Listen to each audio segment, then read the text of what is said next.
प्यारे विद्यार्थियों, आज हम लोक प्रशासन का एक महत्वपूर्ण टॉपिक पढ़ेंगे, संघ लोक सेवा आयोग।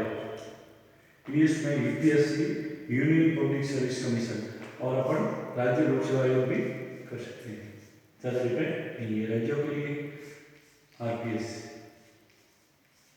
संघ लोक सेवा आयोग, UPSC, union public service commission राज्यों के लिए, जैसे राजस्थान के लिए राज्य लोक सेवा आयोग, RPS Rajasthan public service commission. सबसे पहले अपन प्रिंसिपल समझते हैं इसके अवधारणा। किसी भी देश की उन्नति, उसका विकास, उसका भविष्य वहाँ के कुशल कार्मिक प्रशासकों पर निर्भर करती है। कि जैसे अपने भारत देश की बात करें, भारत का भविष्य है, भारत की उन्नति है, उसका विकास है, वो यहाँ के सिविल सेवकों पर, लोक सेवकों पर निर्भर करता है। जब यहाँ के लोक सेवक ईमानदार होंगे, कार्यकुशल होंगे, योग्य होंगे, निष्पक्ष होंगे, पारदर्शी होंगे, तभी वो अपने कार्य को सही तरीके से अंजाम दे पाएंगे और जो सरकार की मंशा होती है उसी के अनुरूप कार्य कर पाएंगे। इसलिए किसी भी सरकार या प्रशासन की महत्वपूर्ण जो यूनिट होती है वो है कार्मिक प्रशासन। कार्मिक प्रशासन का आधार ही है सही भर्ती करना। मतलब जब किसी भी संगठन में या व्यवस्था में सरकार में अच्छे लोग आएंगे तभी उस योजना का सही तरीके से क्रियान्वयन हो पाएगा, तभी पूरे कार्मिक प्रशासन की महत्वपूर्ण आधारशिला है वो है भर्ती। यदि उसमें भर्ती होने वाले सही लोग नहीं होंगे तो फिर पूरे सिस्टम की गड़बड़ हो जाएगी। मतलब उस व्यवस्था को डूबने से कोई नहीं रोक सकता। अपन पढ़ेंगे हिस्ट्री, इतिहास।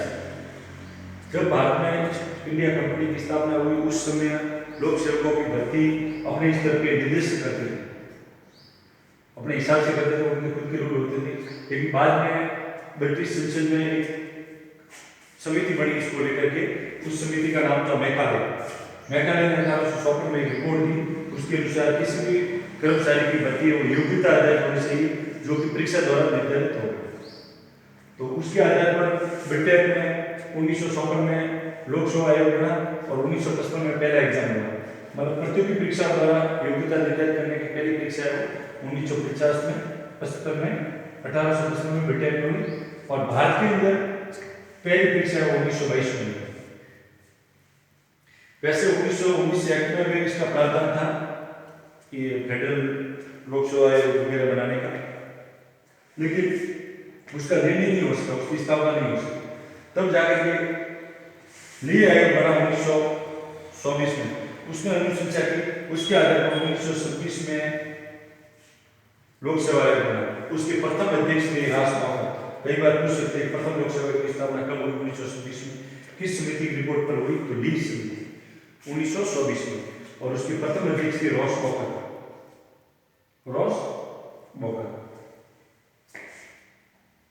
फिर 1935 एक्ट में भी फेडरल लोक सेवा आयोग का प्रावधान किया गया, लेकिन उसमें उसको लागू न करके 1937 में इसको फेडरल लोक सेवा आयोग के नाम से स्थापना संघ की गई और राज्यों की। फिर संविधान लागू होने के बाद 1950 को केंद्र के लिए संघ लोक सेवा आयोग, यूनियन पब्लिक सर्विस कमीशन और राज्यों के लिए स्टेट पीसीएस की स्थापना।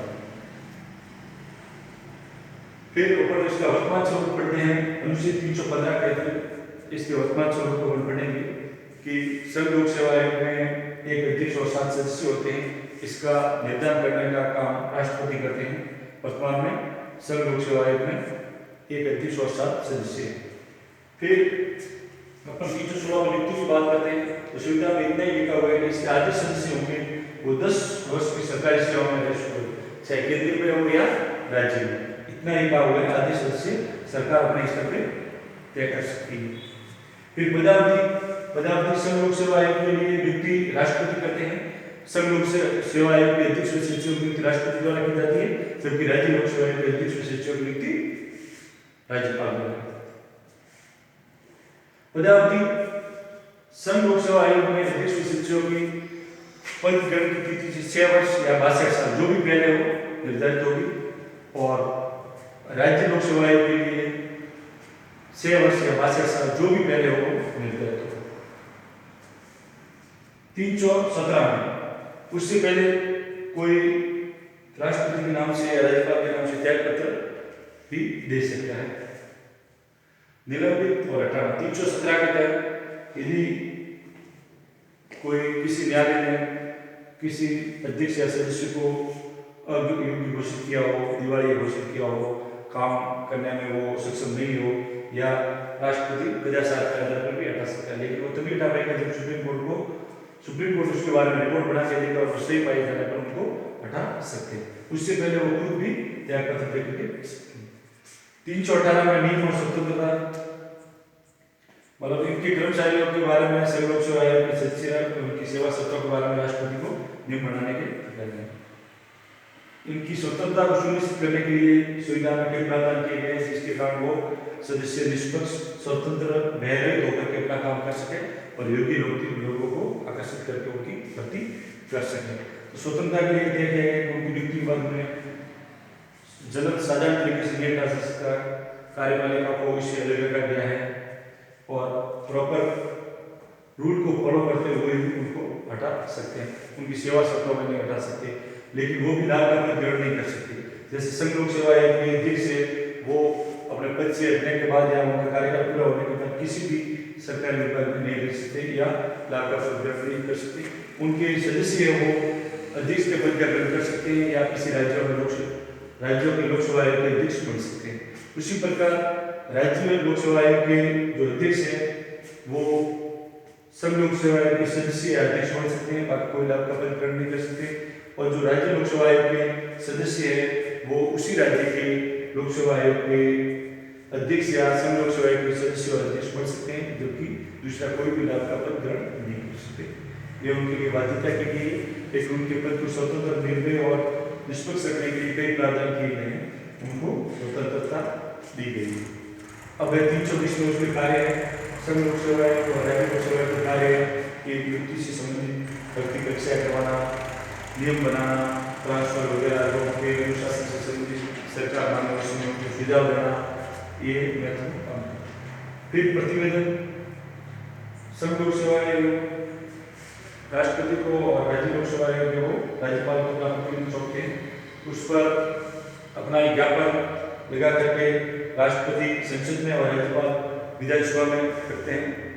वहाँ पे दोनों सदनों द्वारा चर्चा की जाती है कि संघ लोक सेवा आयोग पर कौन से काम किए गए, कौन सी यूनिवर्सिटी की गई और कौन कौन सी यूनिवर्सिटियों को नहीं माना गया और क्यों नहीं माना गया, उसके बारे में चर्चा करें। तो कुल मिला के ये है कि ज़्यादातर आधुनिक लोकतांत्रिक देशों में कार्मिक प्रशासन में भर्ती प्रक्रिया को महत्वपूर्ण माना गया है और सही व्यक्तियों की सही परीक्षा द्वारा, योग्यता मापदंड द्वारा सही व्यक्ति का प्रवेश हो, भर्ती हो, उसी को ध्यान में रखते हुए ये संघ लोक सेवा राज्य लोक सेवा आयोग की स्थापना की गई। संवैधानिक तरीका है, इसलिए इनके सदस्यों को कार्यपालिका द्वारा लगाने के बाद उनको हटाना बड़ा मुश्किल होता है, क्योंकि उनका जो प्रावधान किए गए वो बहुत ही टेढ़े हैं और हर कोई सरकार वैसे बिना उचित कारण के लोगों को नहीं हटा सकती। इस कारण से आशा की जाती है कि भाई हमारे यहाँ पे जो भी भर्तियाँ होती है वो सही तरीके से निष्पक्ष रूप से ईमानदारी से गहरे हो सके की जाती है। काफ़ी हद तक ये संघ लोक सेवा आयोग लोक सेवा आयोग इस मामले में सकारात्मक भी रहे, उनके रिव्यू में वो अच्छे रहे और आज तक कुछ एक बातों को छोड़ करके इन पर कोई भी नहीं उठा सकता और अमूमन इस बात को मान लिया जाता है क्योंकि इनकी अभी भी पैठ बनी हुई है कुछ बातों को छोड़ कर। ठीक है, आज का टॉपिक पूरा होगा, कल अपन और कोई नया टॉपिक देखेंगे। ठीक है, ओके, धन्यवाद।